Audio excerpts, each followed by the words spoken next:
Here we are back with Four Seasons on Saturday, part two, reviewing the bonus tracks in the Snapper Music box set. And the reason for doing this is that they were all very carefully researched and came from a wide variety of sources.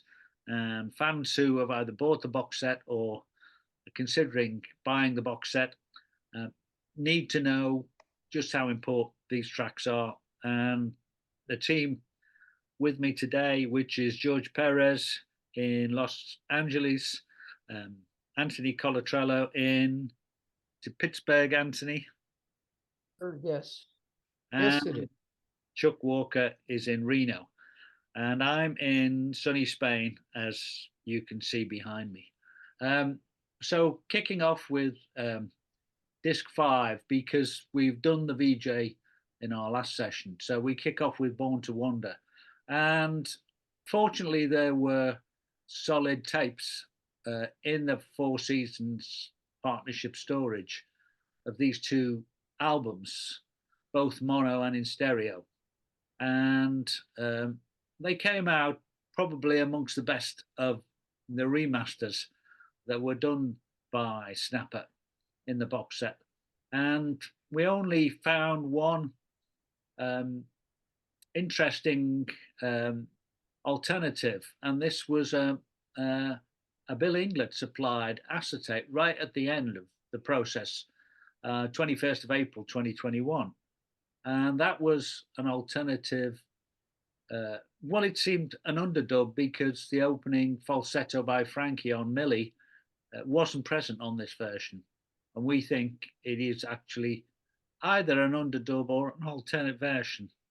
But there's a story behind where that track could have been used for, isn't there, Anthony? You know that story. I actually think that version is the movie version, the version that would have been used in the movie. That song was written by Gaudio for a movie called, well, it was called The Golden Head, subtitle Millie Goes to Budapest. And I guess the movie was filmed in Hungary. Yeah, So yeah. I guess we get the opportunity to see the movie or hear the soundtrack. But I think because if you listen to the words and compare the words to the song from the album, they change certain words. Like I becomes we, and I becomes you. So the movie version being sung for an audience, uh, a movie audience, as opposed to just a single listener. Yeah. So, and as you said, Frankie's falsetto singing Millie at the beginning is dropped, and there's just sort of the music, which I guess maybe fits better as the introduction to a movie. But isn't it there at the end? Yes, it's at the end, but not at the beginning. Yeah. A strange version. And how we got that at the very last minute, I do not know. It must have been on an acetate that the Linglet had. Never got in touch with Gaudio to do that. It was a Hungarian production, and it actually the cast is seems mostly English actors in it. So I don't know how Gaudio.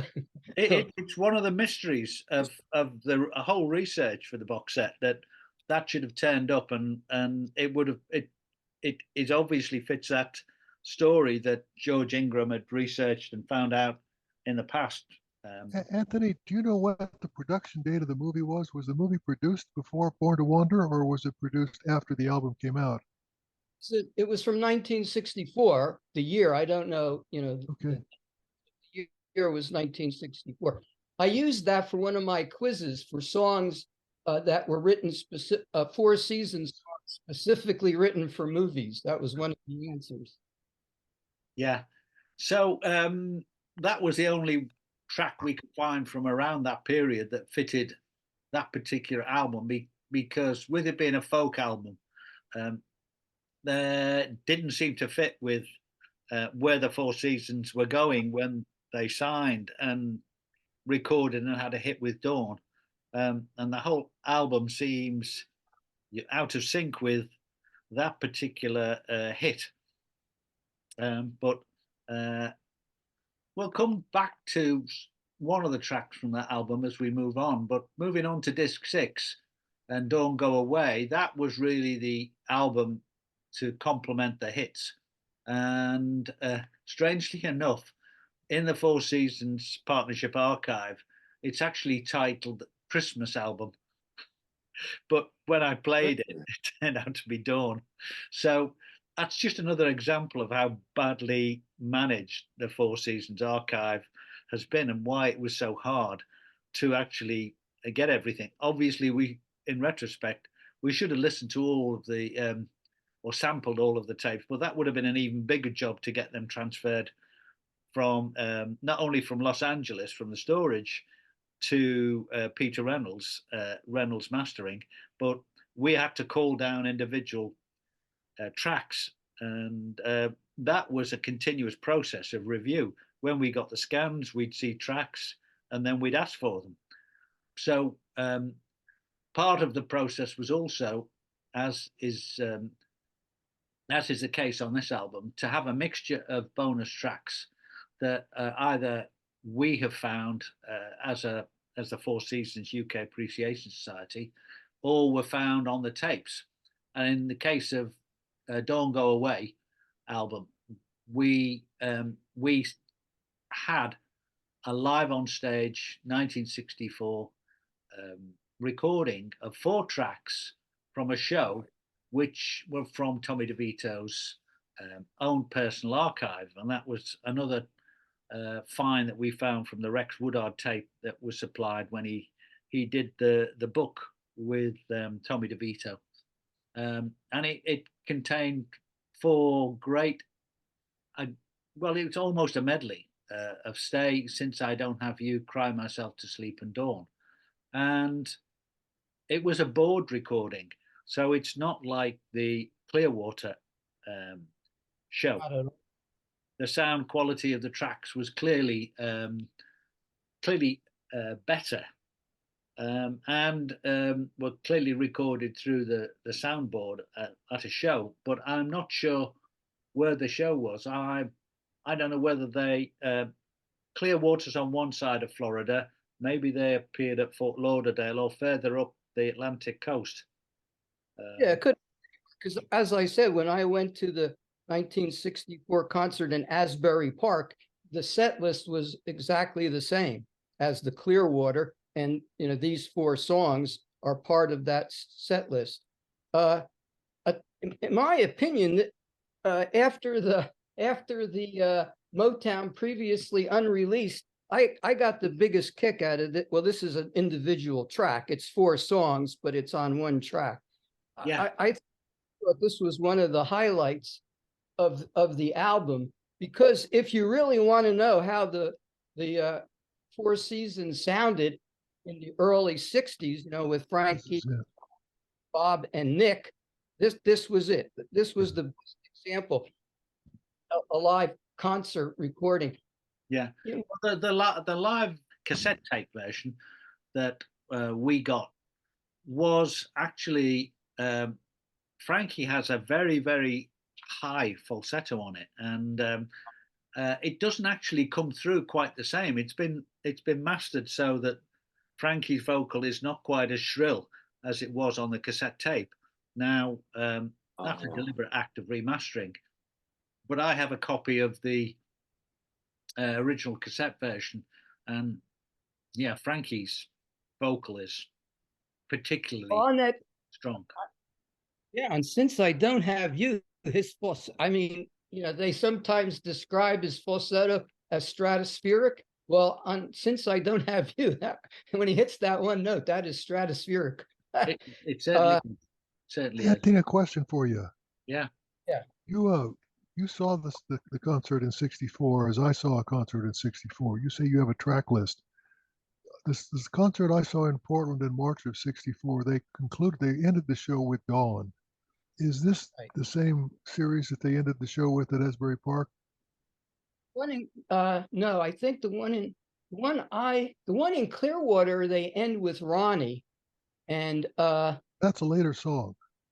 So the concert was later than the one I saw. I clearly I can't remember from '64 what song they end it with, but every song that is sung in that Clearwater is exactly what they sang in Asbury Park. I don't Okay.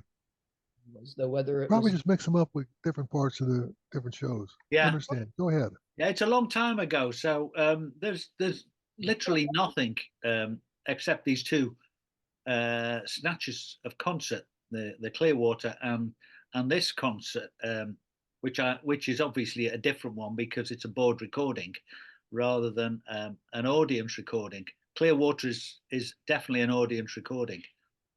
recording. But it was a joy to get that, and that's a very, very important track in this box set, and represents the earliest, apart from the two tracks we talked about on the BBC Saturday Club. The earliest two show recordings where there was an audience. Yes, George. Yes, I just wanted to say when I first heard this from the box set, the 4-song set, that was incredible listening again. I was just, it was so interesting, and their vocals and the great sound of Frankie Valli. My God, it was absolutely incredible, and I envy Anthony and Chuck for having been able to see the Four Seasons in 1964. I could only imagine. Well, I echo that thought totally, George. Yeah, when you listen, what do you hear? All you hear is Frankie's lead vocal. You can hear the Four Seasons, the other Four Seasons in the background. You hear Gaudio playing the organ. You hear a little bit of guitars, and then you hear the drums, and that's it. Because that's all they had. That's all they were. That's all they had on the show. Was four singing into stand-up mics. Playing their guitars, but they didn't have very big amplifiers. They had small amplifiers, so the sound of the guitars really didn't come through, like you imagine today, or with hard rock, the guitars are like so loud out there, right? Well, they didn't have the I think that's an boards, important Anthony. They couldn't make those the early instruments shows to a level that was they going simply to. had their own amplification system they brought with them, and Yeah. they didn't use a theater or an auditorium system. So what you heard was coming right off the stage. It wasn't coming in multidimensional sound from speakers all around you. So you heard a much clearer sound of what they were actually performing. The only stuff that went through the soundboard, went into the main amplifiers, I think would have been the vocals from the mics, and maybe the mics picked up the guitars and drums because they wouldn't have had. Would they have had mics placed in front of the? Not that I recall. Gaudio, he had a stand-up mic that was he leaned over into it. I don't think maybe it picked up some of his organ.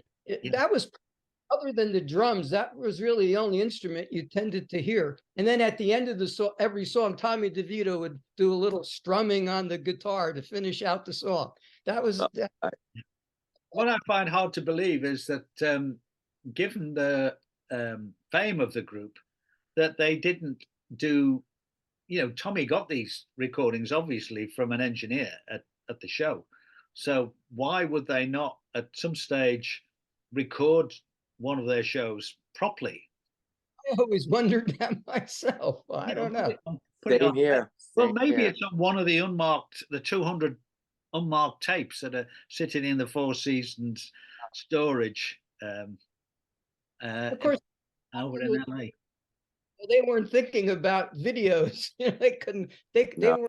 No, but they could have thought we should capture our live performance. But I think maybe they were just on the ride, as they say. I don't think many groups were recording themselves. But of course, if you appeared on TV, there was generally a tape recording, and there's an awful lot of recordings and even board recordings of the Beatles playing at different shows in the UK, like Blackpool and elsewhere, and appearing on TV, and really good sets of half a dozen recordings that they did for a show. But the Four Seasons just didn't maybe believe that they were that big.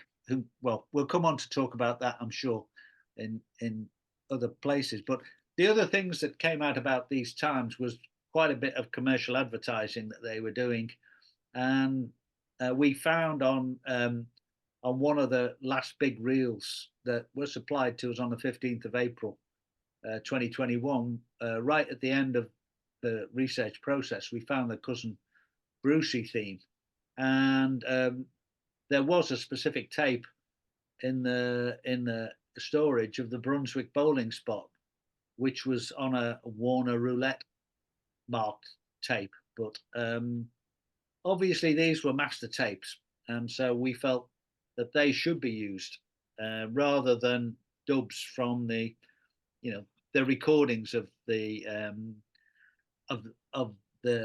commercials. So I think they've come out in particularly good sound.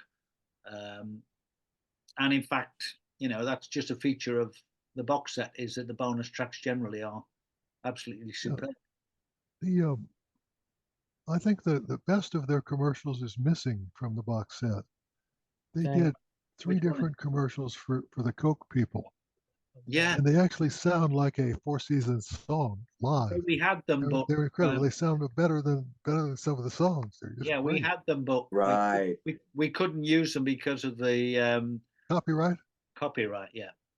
Oh Jesus. Yeah. Well, there were other. There's a Beach Nut Gun one as well, which is in the Four Seasons archive, but it is on YouTube.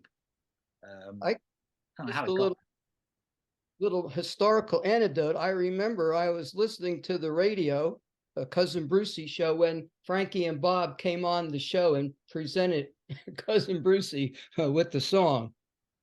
It actually was Cousin Brucey had just started a TV show called Go Go, and it was that was actually intended to be the theme song for the TV show.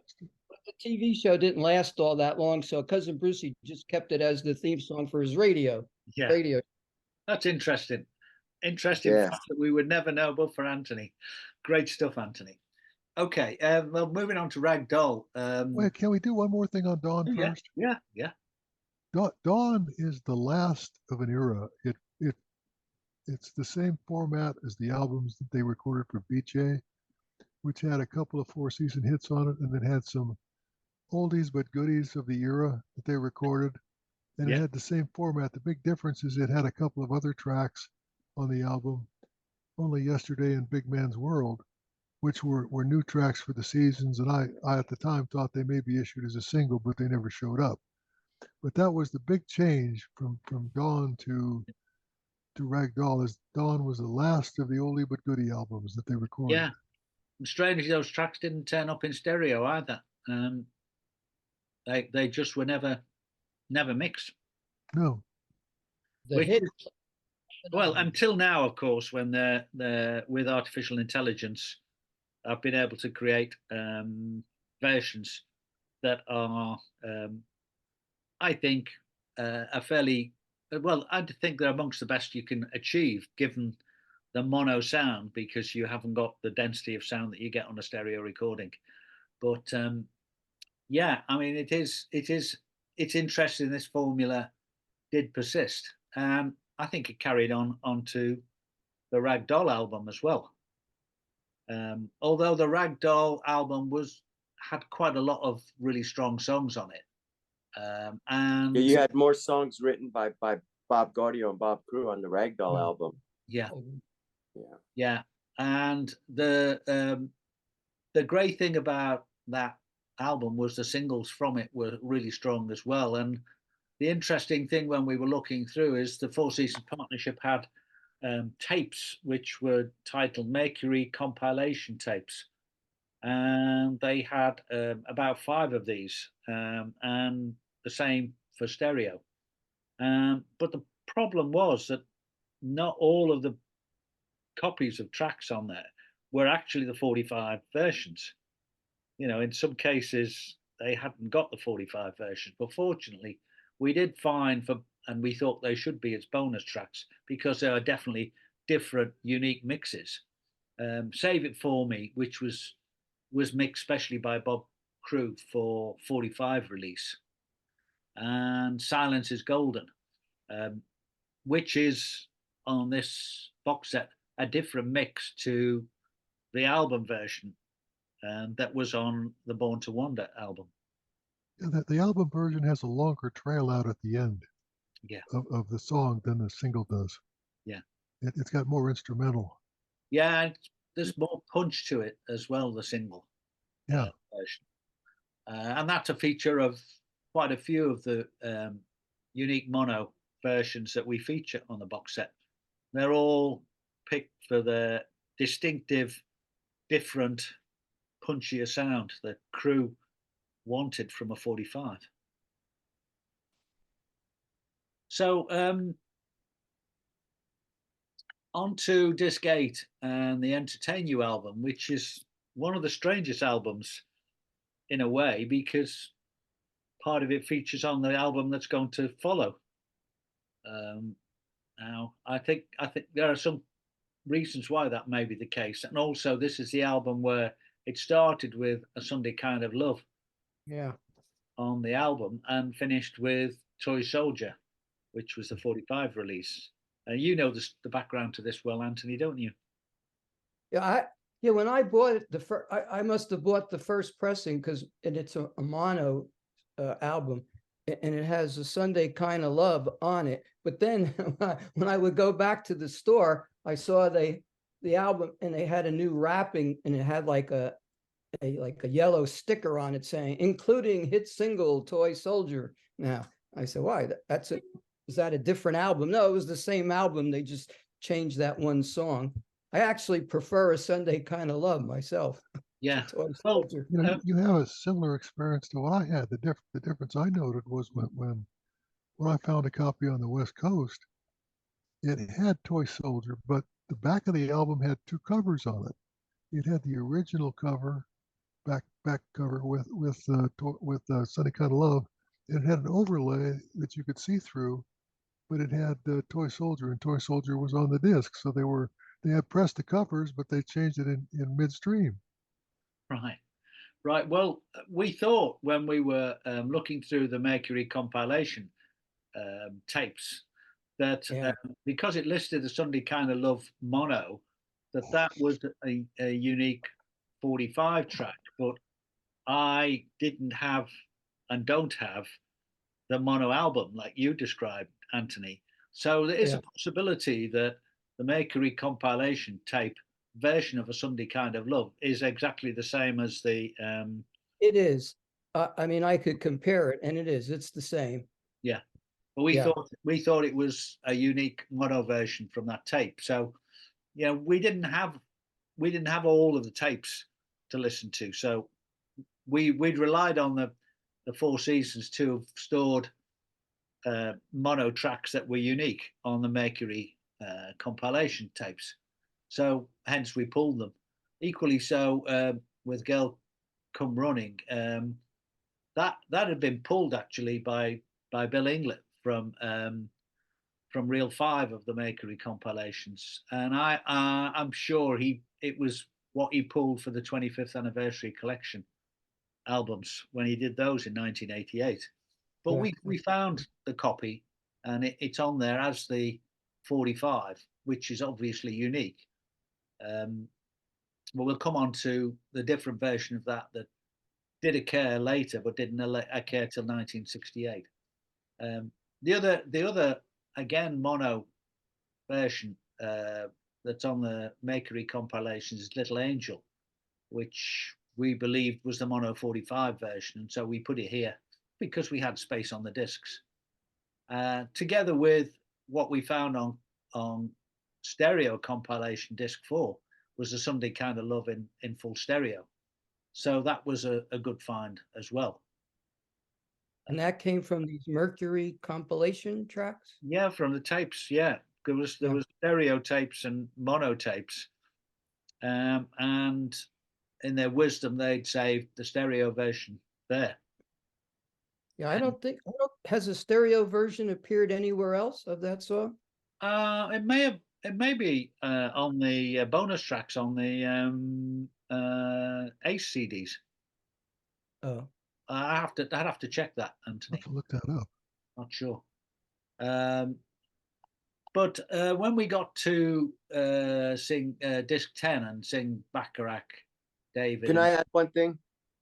Yeah. Just Yeah. real quick. Talking about Toy Soldier early on, I am really surprised Toy Soldier did not do better on the charts. That is a great song. I agree with Anthony. Sunday Kind of Love is good, but Toy Soldier just had that commercial sound. It had the Four Seasons sound, and I'm just again really surprised that it did not go higher than it did out of 61, Well, 62. Yeah, I Charlie think it's Calello probably said exactly the same thing to me when Yeah, they. he said, It's probably due to the promotion because the original version that was issued, the A side was Betrayed, and Oh, after a while, they switched it and they started promoting the B side, which was the single Toy Soldier. And and if I you was look at the original you sure about that? promo pressings of the record, Betrayed is marked as the hit side. The later pressings show Toy Soldier as the hit side, the plug side. Well, in New York City, that wasn't the case. And if you go by the album, that wouldn't have been the case. Why wouldn't they have said hit single Betrayed? They said hit single Toy Soldier. And in New York City, they played Toy Soldier. And then when it didn't seem like it was, Yeah, but Toy Soldier is on the add-on sticker. It's not on the original cover sticker. It's the well, sticker they put over the cover. well, neither was Betrayed, though. Betrayed wasn't listed as a hit single on that album. I think the original hit single was supposed to be Toy Soldier. After all, that was a Crewe Gaudio. Betrayed was actually the first song that Windsor and Randell wrote for the Four Seasons. Why would But they? all the numeric listings for the actual pressing show Betrayed is the first and Toy Soldier is the second. really? That doesn't sound right. It really doesn't. I would dispute that. Well, No, we'll have to check that. Betrayed And was played on the West Coast for a long time before Yeah. Toy Soldier ever showed up. Really? That Interesting. At was least in the definitely not the Northwest. I case. can't speak of San Diego, LA, but in Yeah. the Northwest. Well, even at that, Toy Soldier. Anthony, you can revisit this in your Yeah. online Yes. posts on a daily basis when you cover, as a follow-on to this stuff. And even Charlie Calello said that they all expected Toy Soldier to be. They did record Toy Soldier to be a single. Yeah, he didn't say anything about Betrayed. He didn't even mention Betrayed. No, in the interview, no. But many people thought Betrayed should have been pushed as a 45. Yeah. And I wouldn't disagree with that. It's a great song. Most of us would agree on that. Buddies to the end. But- Yeah. You always said we'd be buddies to the end. Love it. Love it. Yeah. And so, you got this strange situation of at the time. Then Bob Crewe coming up with the idea of doing this Bacharach, David and Dylan compilation, which Charlie Calello thought was a bad move, but maybe some of the Four Seasons did, but they went along with it. And it turned out to be a very good set of tracks, but Album. a bit out of the vein of the Four Seasons bag in terms of pop music and what they had been doing. It was a bit of a departure and probably unsuccessful as a result. But anyway, we're not reviewing the albums on this set. We're just focusing on the bonus tracks. But the bonus tracks, well, because we had space on here and we didn't have anywhere else we could fit them, we decided to put the Wonder Who tracks that we had in stereo from the Makery compilation albums, and they were cracking versions. And I think they're the same versions as are on the Ace CDs, but these are actually from the original master tapes. So on A Good Ship Lollipop in stereo and You're Nobody Till Somebody Loves You, it just seemed the only place we could actually put them, even though they're out of timeline. We did try to stay with timeline as far as possible. But well, it does relate to Don't Think Twice on the it does album. because it was Frankie's Don't Think Twice falsetto Chi-Chi voice, and it was the continuation of that theme with those two tracks. But then moving on to disc 11, working my way back to you, we were finding by this time we were getting more alternative versions. Not so much on this album, but by the time we get to 1967, there's an awful lot of alternative versions that we're able to come across and find. But on working my way back to you, obviously the unique mono 45 version of Let's Hang On is very distinctive, very punchy, and as Charlie Colello said, captures their interpretation of trying to copy the Motown sound. You've talked about this before, haven't you, Anthony? Yes. Yeah, that was it. Charlie said that it was Bob Crewe's instructions that he should create a sound that was a mixture of Motown and the Rolling Stones, which was pretty good. And that's what Charlie came up with, which, you know, it was a good mixture of Motown and the Rolling Stones. At least it is what, and it became one of their biggest hits, and obviously has been a concert favorite ever since. But the other thing that we noted that there's a list of unique mono 45s that have been about for a long time, and we noted that Bob Crewe had sort of speeded up and slightly and added a bit of punch to Too Many Memories, and that was a B-side of the mono 45 37526. I had it listed as. I've forgotten what the A-side was now, but we found the mono 45 where we got it from a dub actually because it didn't exist, and Ray Nichol dubbed that for us, and it's remastered there. And equally so, there wasn't a master of in mono of in the Mercury comp folders and files, and none of the reels had it on, and that's Opus 17, Don't You Worry About Me, which I was quite amazed by. And so we supplied our mono archive 45 version of that to complete what seemed a suitable place for that to go, because it followed the album as a 45 release. Too many. The A side was Working My Way Back to You. Was it? Too Many? Okay. Too Many Memories was the B side. Yeah. So both those tracks fitted there. Those three tracks fitted there quite well. But then when we came to disc 12, well, we had so much we were finding by this time, and maybe because more work was being done on gathering the 45s, because they had such a track record by then. But the one thing that was noticeable about the two main tapes, and it surprised me, that on the mono scan of the New Gold Hits album, it said not to be used for mastering. Yeah. And as far as I know, it has been used for mastering. Now, I don't know why, because I don't have the original master tape, but certainly think that both the mono and the stereo masters of this disc in the box set are mastered too loud. Got just too much punch put into them. They're at a very poor dynamic range. Not a match on the Ace or Curb CDs of the same album. But that's not where we are today. We're talking about bonus tracks and a whole range of unique mono mixes turned up on the Mercury compilation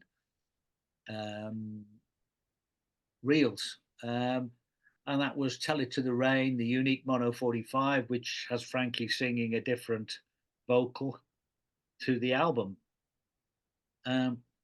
Why the album, which appears to be rushed out and didn't contain the same versions as the single mixes that had been issued. It was an amazing occurrence. There was a DJ copy of I've Got You Under My Skin, but we decided it was just an edited down version, just a shortened version.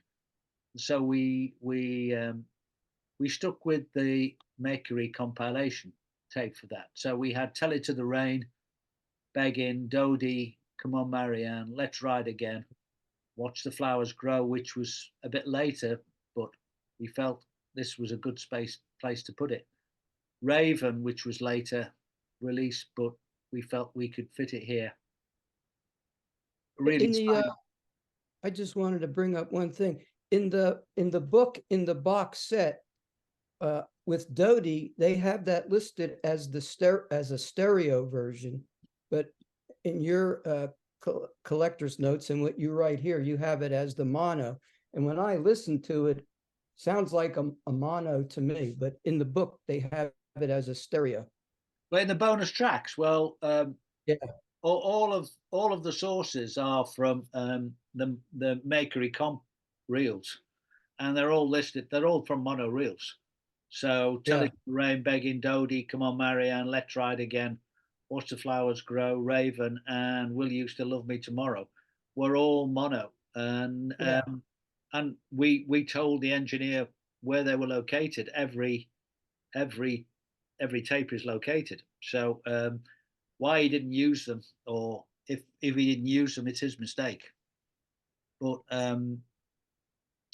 you know, the thing is that they were different. Tell It to the Rain is distinctly different because it's had to learn and not had to learn, which is the difference between the lyric on Frankie Valli, which and obviously Come On Marianne, we know that was an important single version because it's got the additional overdubs added by Bob Crewe at Bell Studio, which annoyed the hell out of George Shearer, the engineer, because he kept saying, Bob Crewe is taking my mixes and taking them to Bell Sound, and then he's adding overdubs. And he's playing around with them. So, that was one of the big things that came out of interviews with George Shearer, the sound engineer at Mirror Sound, because a lot of the tracks from this period are recorded at Mirror Sound. And partway through that period, they moved from 8-track to 16-track when the 16-track Ampex machine came into the studio in Mirror Sound. Sometime in 60, I think it's 67, but George maintained it was 1966, and that I've Got You Under My Skin was done on 16-track. But we've no way of verifying that, and I don't know whether George is still alive, but certainly he's not been around for a few years, and we can't ask him to check that. He did have his own mixes stored in his garage. Oh, wow. What happened to those original mixes that George Shearer did at Mirror Sound of all the Four Seasons tracks over this period? We don't know, and we probably will never know. Oh, Jesus. But there is a picture on the internet of somebody standing over the 16-track machines, saying, "Oh, this is the first time we're using this." Yeah, I don't. That's a color. That's a color photograph as well, and it fits with the 1967 color photos that when they were doing "Can't Take My Eyes Off You." Now I'm pretty certain that "Can't Take My Eyes Off You" was done on 16-track, and everything beyond after that, up until they moved on to. I can't remember the name of the studio that they recorded Jenny Imitation Live cassette, but up to Raven, the tracks were all recorded at Mirror Sound. And there's actually photographs in a magazine and an article with the lyrics of Raven in that interview, and there's black and white photographs of Bob and a description of Bob Crewe mastering at Mirror Sound in an old Four Seasons newsletter. So we knew that was all correct timing from our point of view. But what a great set of unique mono mixes to have and be able to put on bonus tracks. And this is where we, the time when we start to really get excited in terms of the bonus tracks that we could include, because there hadn't been that much before. Any of you guys want to comment at this stage? Yeah, I think there's something that we need to understand here is that once Crewe realized that he could do so much more with the 8 or 16 track tapes, and he could double Valley's voice, or he could add some add-ons. He became very creative, and that's probably why you start to see a lot of different versions here, as he was testing what his ears like to hear best as the potential for the single release. Yeah, yeah, you're right. You're right. He did start to do that. But this was a point in our research where chaos ensued because we couldn't find stuff. We suddenly realized that there were tracks that just didn't exist because a lot of the when we move on to the next album that came out, and I know we've skipped over Frankie Valli's solo career up to this point, but by the time we get to disc 13, the Four Seasons present Frankie Valli solo, that was only existing as a stereo only tape. And the mono tape, which was, I understand, may have been released, PHM 200247, just didn't exist. So we had to turn to, because the 45 tracks that Frankie had recorded in 1965 and 66 didn't seem to be around. We found some tapes that were titled Polygram Compilations, Polycomp for short, and they included some of the tracks, but these tracks were in not in mono or in stereo, but in pseudo stereo or fake stereo, as it said on the box. So they were created as a sort of a artificial stereo by the engineers at the time with the equipment that they had. But the missing singles were a mystery. But fortunately, Ray Nickel had everything in his vinyl collection and all mint quality stuff. And he was able to supply all of the early Frankie Valli solo tracks in mono. So we got the original Sun Ain't Gonna Shine Anymore in mono, which, as you all know, was not the version that appeared on the album. It was re-recorded. The Sun Ain't Gonna Shine Anymore, fortunately, was a single recorded as a dub by Ray Nickel and supplied along with This Is Goodbye. We found You Ready Now in mono. We found Cry to Me in mono on a set of scans. And we found You're Gonna Hate Yourself wasn't there either. So Ray Nickel supplied that. And also The Proud One didn't exist. But strangely enough, Ivy turned up on one of these Polycomp tapes. And but there was no mono version of Can't Take My Eyes Off You.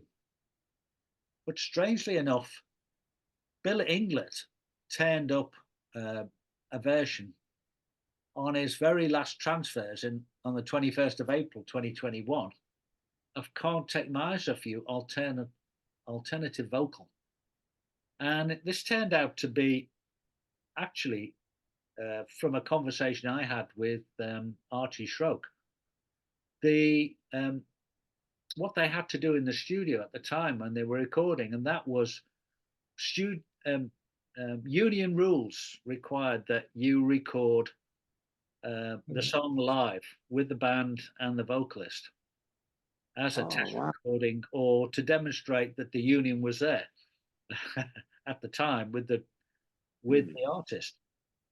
And a number of these recordings appear to have survived.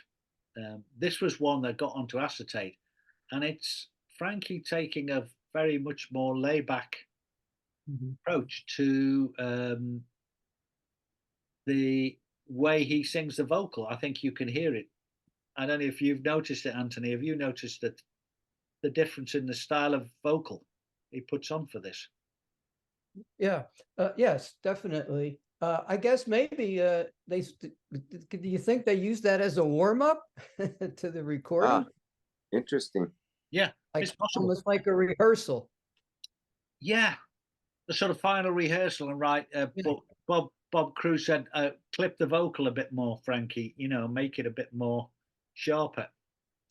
And so Frankie put, you know, a bit more concentration into it, and we got the version that was the final take. But who knows how many mixes they did of that? And also, because they had 16 track, obviously they could have recorded they would have recorded the instrumentation, and Frankie could do as many vocal takes as he want, and Bob Crewe could mix and match, because, as you said, Charles, that was the power that he had now, which he didn't have 2 years earlier. So for some reason, there was only pseudo stereo versions of "This Is Goodbye" and "Cry for Me," and but we noticed. Well, I had noticed a long time ago, because I have the Stereo Gold 1976 private stock release, and I noticed there were on stereo, when you play it on your stereo system, there's quite a different style of mix that are done on those Stereo Gold versions. And I picked out particular that sounded to have a different style of separation. And that was "Can't Take My Eyes Off You" alternative mix. "You're Ready Now" and "The Proud One" and "You're Gonna Hurt Yourself." So as we had the space, I was able to promote, and with Bob Fisher, got the decision to include those tracks in there. I thought "You're Gonna Hurt Yourself," the private stock gold version, I thought that was the best of the three versions of that song. Yeah, yeah. And, I don't disagree with you, Anthony. I think they're all very special mixes. Oh, "You're Ready Now," the stereo version of that was the best, I thought, as well. Yeah. "You're Gonna Hurt Yourself" and "You're Ready Now." Yeah. Well, by the time we get to the next album, disc 14, Timeless, we knew this was available in stereo only, but there were a number of tapes of this, and one was listed as a poor recording on the tape box, and the other had some tracks pulled. And when you see a track pulled, you don't know whether it's been taken for something else, for another release at a later stage, and it may not have been put back because they actually cut the tape out. As I understand it, and rather than copied it, they actually cut the tape out. So there wasn't any mono until an accident occurred, and it was a bad accident, but turned out to be a good accident. And that was when we were searching for a scan, a tape from a scan box that we saw had 4 unreleased tracks from 1969. And one of these tracks was a song called "I Am a Boy." And another one was written by Artie Schruck, and the title escapes me at the moment. "All Alone Again"? Is it All Alone Again? That's it, Anthony. Thanks for reminding me. So that tape it also had A Face Without a Name, but had a different title on it. And we thought, well, these must be the original masters of these songs. It also had the original master of You've Got Your Troubles. And that coincided with with listings in the Philips tape archive that we had been previously published by the Four Seasons Partnership. So we thought this tape would be gold. When we actually got the transfer, Snapper was straight on to me on email saying, "This is dreadful. It's full of noise. Can't be used." And I listened to it, and it turned out to not be those tracks at all, but it turned out to be timeless, but in mono. And it turned out to be 192 kilohertz rather than a 44 kilohertz recording. So, they were saying, what's going on? We can't use this, Ken. I listened to it and I noticed that of the 2 tracks that were there, it was a dual mono. One of the tracks had distortion on it and all this noise, and the other track was a perfect mono track. So I cut and pasted that into a new file, double tracked it to get a double mono, and it was perfect, pristine clear. But the difference was that it had the count-ins and it had the musical fade out where the band just stopped playing and fall about laughing or do something.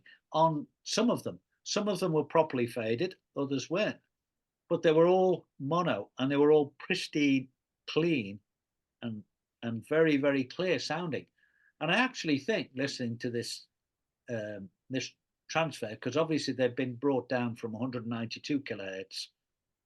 You don't have to understand this. You just have to know that if it's 192 kilohertz, there's more sound there than there is at 44 kilohertz. More sound there is, the better clarity.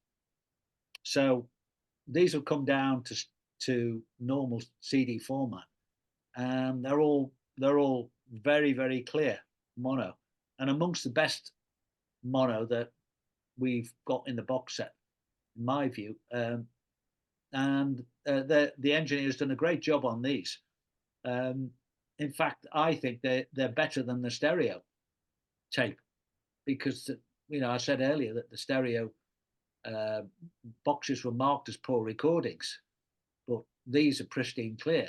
And so we found, by the time I get to Phoenix, Donnybrook, Expression of Love, For All We Know, Fox in a Bush, Make the Music Play, September Rain, and Stop and Say Hello, and Sunny, and there were the contents of that tape. So it was an accident that was bad because we didn't get the unreleased tracks, but it was good because we got these stunning tracks with the count-ins. But unfortunately, or depends which way you look at it, from my point of view, I would have liked them to have been raw and exactly as we found them in the clean form, with the count-ins and the outro. But the engineer edited those out. Yeah, when you refer to them as outtakes, I was expecting when I played it, I was going to hear, Bob Crewe or someone talking, and then Joe Long or somebody saying something at the end, and then there wasn't any of that. And I said, why are they calling them outtakes? But you've explained it. Yeah, and obviously the classic one is Make the Music Play, where musicians fall around at the end laughing and playing out a tune, and Bob Crewe comes in and says, "Thank you, gentlemen, that was lovely."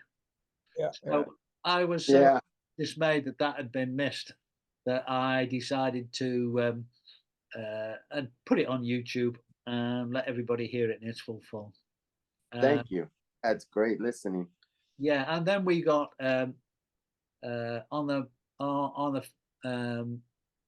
a couple of tapes of Philip's unreleased that Bill Inglot found. He'd found an outtake to this album, a recording of Stranger in Paradise, with a very unusual arrangement, which I think is credited to Artie. Yeah. But then the only other thing that I had, which Artie again had supplied to me, was Natural Morning, which we've spoken about before, Anthony, and you've written about this. So tell us the story behind it. Well, yeah, when I was going through the box set, I saw this song Natural Morning, and they had the composer as a Mark Radice. I might be mispronouncing his name, Radice, who I had never heard of. And I said, well, who's this Mark Radice? So I did a little research, and this fellow, he got a recording contract with RCA Victor when he was 7 years old, and he wrote and recorded this song himself at the age of 11. uh, and Artie Schreck arranged his his recording. So I guess that's how it got to Frankie, and Frankie recorded it. This fellow Mark Radis is still around. He's 66 years old now, and he seems a little bit strange, but he posts things on YouTube and the like. Well, it's certainly a strange and rather unusual recording. It was actually in two parts when it was supplied to me, and I edited them and joined them together. But there was a couple of blips in them. I couldn't. My skills weren't good enough to edit those out in sound engineering terms. But fortunately, the engineer has done a super job on them as well. But right at the end of the day, when we were about to,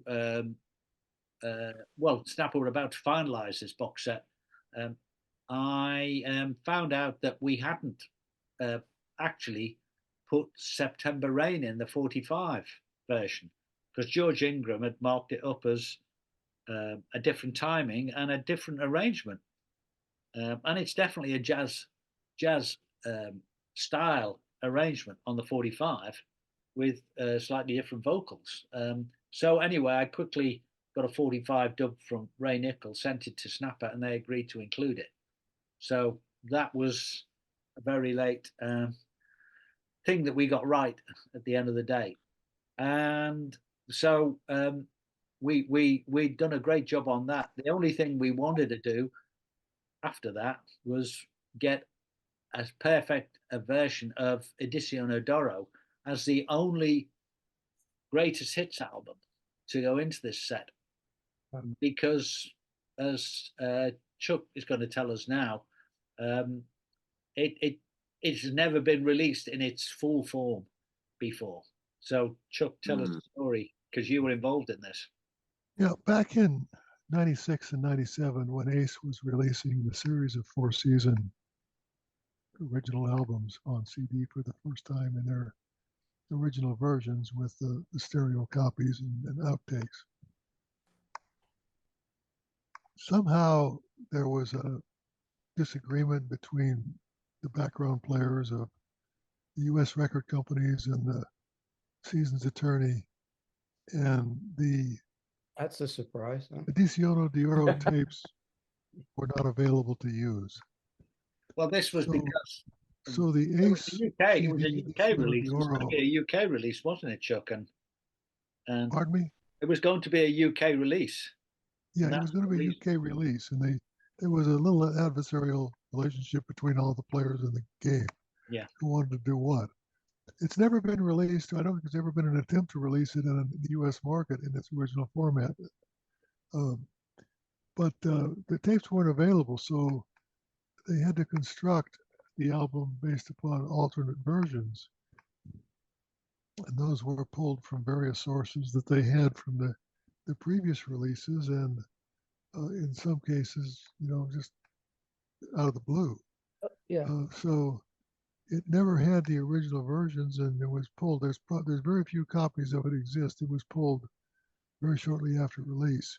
So this becomes the first true version of Edizione D'Oro in its original format, with one exception.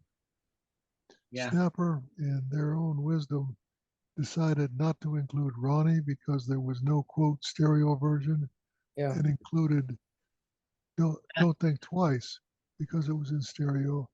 And for a commercial CD, you don't have enough time to put all the songs on one CD. You can dub it on an CDR, but not on a commercial release. Well, I had suggested to them that they leave off Peanuts, because we had so many versions of Peanuts on the earlier albums, and we had the Golden Hits version. But I was master track advisor, but my advice wasn't always taken.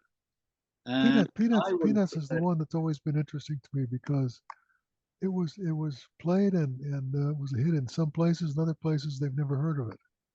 On the West Coast, the only place it was real big was on the Vancouver, Canada market, but in the West Coast, it was never played. Can I want to ask a question. So I got that ACD, of the Edizione D'Oro. And I was under the impression, because I always thought that all of the tracks on the Edizione D'Oro LP, the original LP, were in stereo. I thought that was the intention of that album, to put all the hits in stereo. Yet when you look at the ACD, very few are in stereo. That's because the tracks that were used on the Edizione D'Oro album were not available to Ace, so they had to come up with alternate tracks. The Yeah, Edizione D'Oro album was all stereo with the exception of Ronnie. And if you read the fine right. print, it shows electronically rechanneled on the inside notes on that one. Yeah. But everything else was in trim, and many of them were remixes by Crewe. I think that the most interesting There's ones 10 were or Let's Hang 11. On There's and 10 Door or Come 11 Running. alternate mixes or unique stereo versions. It was the first release of stereo release of Silence Is Golden. Watch the Flowers Grow and Will You Still Love Me Tomorrow? But Ronnie, as you say, was rechanneled. And there were alternate takes of Ain't That a Shame without Nick Massey's bass vocal. Dawn Go Right. Away was the last take, but it was the only stereo version surviving.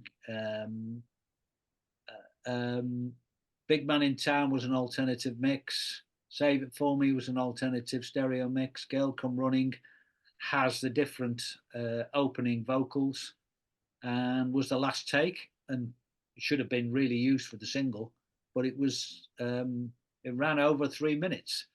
Maybe that was So where are these tracks coming from? They're all on the Edizione D'Oro, the original The stereo, original LP. Yeah, the double album. Yeah. Let's Hang On was an alternate take as well, and Ragdoll had the unique stereo release. So Dawn also has the different beginning. yeah, it's a different beginning on Dawn. Oh, So, I mean, that's there was what- an awful The lot. Edizione D'Oro is basically all unique takes. They're Yeah. How different. about, is this the one? Is Tell It to the Rain? Is this the one where they, instead of Frankie going, yeah, yeah, yeah, it just goes, yeah, yeah, yeah, yeah, like that? Is that on Edizione It D'Oro? might be. Yeah. It might be. I don't Very well recall. be it. I'd have Yeah. to listen to it. Yeah. But yeah, man, there's so much to there's so much we don't really know, and we don't really have surviving copies of, that really it was a case of scrambling around. And the thing that disappointed me most is I was sent a copy. I was asked what because I hadn't been involved in the mastering of this box set, and I was asked which if it was a couple of discs I'd like to hear just to see the quality, because they were so bullish about their mastering. I asked for Bachelors 3 and I asked for Edizione D'Oro. And when I reviewed these and tested these, I had the 2 master tapes. We hadn't asked for many tapes, but we asked for the full Edizione D'Oro tapes, and there were 2 of them. And there was 1 track missing. I think Ain't That a Shame was missing off one of the sets of tapes. But they were both clear as a bell. And we also had done a vinyl dub, studio dub, and remastered it back in 2010. And so there's plenty of choice to get really good masters, but which is, that my mastering level is anything that has a better dynamic range than 10, like it's 10, 11, or 12, is the range where you get clarity. These are all compressed to dynamic range of 9. So there's a level of compression being put on them. And that's the way they've come out in the Snapper Music box set. And so whilst most of us won't hear it, because it just depends how high you've got your volume. If you turn your volume down because it's a bit loud, then you won't notice it. But certainly from a mastering point of view, the thing has been not given the attention that it warrants as one of the most important albums. As I say, it's a double album in the Four Seasons history. As far as I'm concerned, that's the case with it, and it could and should have been better, but it isn't bad. I'm not saying it's bad. It just could have been better. At Right. least we got it out there. At least we got it out there, and that's the case with Yeah. this box set. So that's as far as we can take it today, guys. Great. The other thing about Edizione D'Oro, I think that has the version of Girl Come Running where the Four Seasons Yeah, begin the I said song. that. Yeah, it's got the extra vocal at the front. Yeah. And I don't think the song Raven, that never appeared on any album, Oh, right? Okay. That's correct. That's Yeah. correct. Well, we'll come on to talk about Raven because there's some very interesting aspects to that recording and what was survived as we come on to the end of the 60s period in our next session, and we move on to the end of the Phillips era. Yeah, just personally, I think I tend to be attracted to the mono 45s. I think that's because, well, for me, that was the first time, that was the way we first heard these songs. You know, when they were played on the radio, it was mono, and the whole sound just came, a big ball of music just came right out at you. And then you bought the 45 and it was the same thing, only it was just louder. Yeah. So yeah, I think that's a feature for all of us. Our ears were conditioned by 60s. yeah. And so you know, that's the way it sounds for us. And I think the one good thing about this box set is that we have so many mono mixes, and we have all that we could possibly find of all of them unique mono mixes as far as we know. I'm pretty sure that the list was comprehensive, and we've stuck with it accurately, and we've made sure that they've been provided. So it's a great box set, and next time in part 3 we'll talk about all the rest of the Phillips era. So is anything anybody wants to say to sum up or finalize this session? Just again, a very interesting session, Ken, and a lot of good information from everybody. I really enjoyed sitting in. Thank you.